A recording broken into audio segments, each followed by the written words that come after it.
I mean, I think a lot of excellent points and information was provided in this discussion. I really appreciate it. I think that we do have to start dealing with issues that are not traditionally dealt with openly in our community.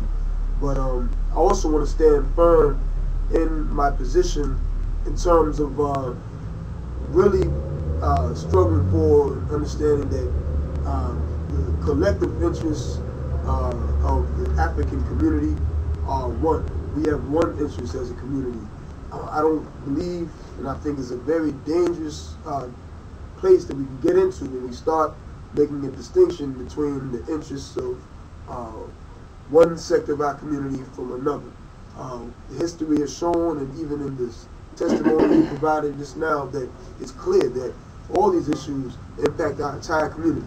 We may experience them in different ways, but at the end of the day, they impact all of us.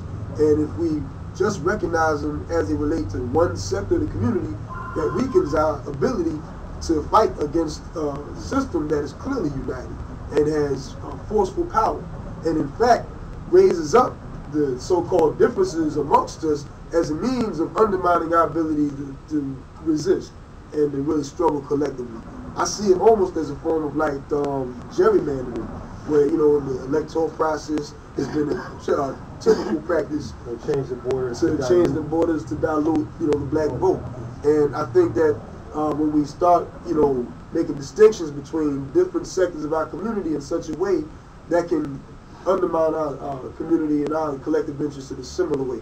That's not to say that there are not real issues that we have to deal with in terms of so-called homophobia that exists inside the African community, but I do strongly believe that that's the same source of those problems are coming from the ones who attempt to divide us. That's right. And I think we have to keep on helping our people understand. I mean, we talking about, you know, even in my campaign, we had a struggle earlier on, you may remember, yes, where there was a member of our campaign who, you know, pretty much left the campaign, you know, because we wouldn't condemn homosexuality. But nah, man, I mean, how the hell can we use sexual orientation as the basis for our unity? That's right. I mean, shit, is you know, George Bush may not, George Bush may be heterosexual, but does that mean he's an ally to our community? You know, and at the same time, you know, this comrade here is gay, but he's on the front lines in the struggle for self-determination.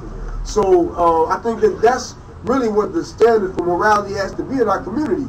Where do you stand around the question of the oppression and exploitation of our community as a whole? That's good. Thank you very much for your time. I want to thank everybody for their time in coming here. The audience, thank you, each of you, for taking the time to come here. And please tell your friends that you can see this whole panel on livestream.com/African Resistance Now, in case you were not here to see it live. And please email us, contact us to tell us your, well, we hope that what was shared here will be used for future panel, future work in uniting the African community around one cause, and that is ending white racism and stopping imperialism in our community, stopping the exploitation of African people. Thank you for your time.